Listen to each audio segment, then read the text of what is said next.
तीन सामाइन तालबा व तालबात अस्सलामु अलैकुम रहमतुल्लाह बरकातहू। जैसा कि आप लोग को मालूम है, मैंने इससे कबल दरख्सा 10 क्लास अफसाना निगार, नाविल निगार, ड्रामा निगार के बारे में बता दिए हूँ। आज मैं नज्म निगार स्टार्ट किया हूँ और दर्स 1 यानी मनाजिर कुदरत पंडित ब्रिज नारायण के बारे में बताने जा रहा हूँ, यानी चकबस्त। तो सबसे पहले आइए इनका चकबस्त का तारीफ बयान करते हैं। मैं चकबस्त एक शायर थे, है ना। इनका पूरा नाम पंडित ब्रिज नारायण है और चकबस्त तखल्लुस है, यानी तखल्लुस आपको पहले ही बता चुके हैं। शायर अपनी असली नाम के अलावा कोई मुख्तसर सा दूसरा सा नाम रख लेता है, उन्हें हम तखल्लुस कहते हैं। इनकी पैदाइश 1882 में यूपी के फैजाबाद शहर में हुई। ये अंडरलाइन कर लीजिए, कहाँ? यूपी के फैजाबाद।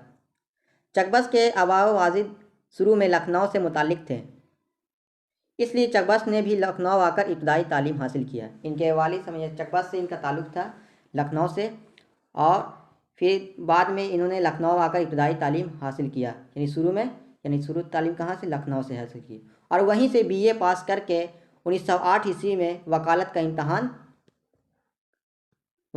इम्तहान भी पास कर लिया और वकालत भी शुरू कर दिया। रफ्ता रफ्ता यानी धीरे धीरे चकबस्त लखनऊ के बड़े वकीलों में शुमार होने लगे।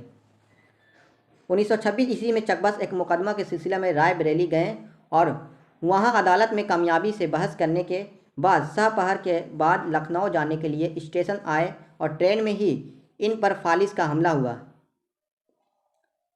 और जुबान बंद हो गई।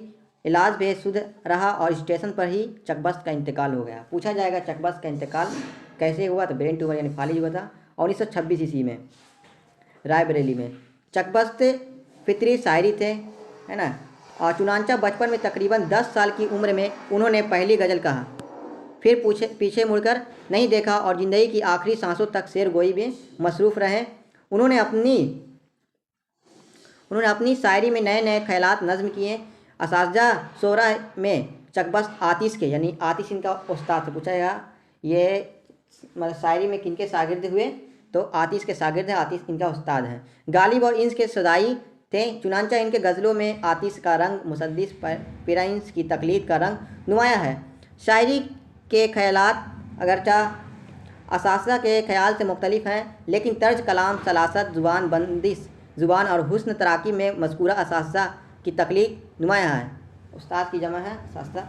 जुबान की चाशनी, उसलूब बयान, लिताफ़त, रियालिज़गी को चकबस्त ने हाथ से जाने नहीं दिया। चकबस्त का पूरा नाम तो मालूम है आपका, पंडित ब्रिज नारायण। अब इनकी चकबस्त की पैदाइश कब हुई थी, तो चकबस्त की पैदाइश हुई थी 1882 में। करेक्ट आंसर ये हो जाएगा आपका। निसाम में शामिल मनाजिर कुदरत के शायर कौन हैं, तो इनका चकबस्त हैं। मनाजिर कुदरत इनका लिखा हुआ है चकबस्त का।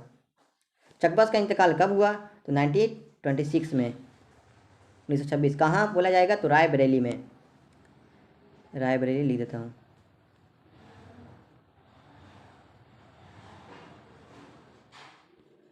चकबस्त का इंतकाल कहाँ हुआ, रायबरेली। ये आइए, चकबस्त का इंतकाल कब और कहाँ हुआ। चकबस्त का इंतकाल रायबरेली में 1926 ईस्वी में। ये 2 नंबर में आपको जैसे 20 क्वेश्चन पूछा जाएगा, 20 में 10 लिखना, ये आपका ये बुक का क्वेश्चन है। रायबरेली में 1926 ईस्वी में हुआ। चकबस्त ने कौन कौन सी डिग्रियाँ हासिल की।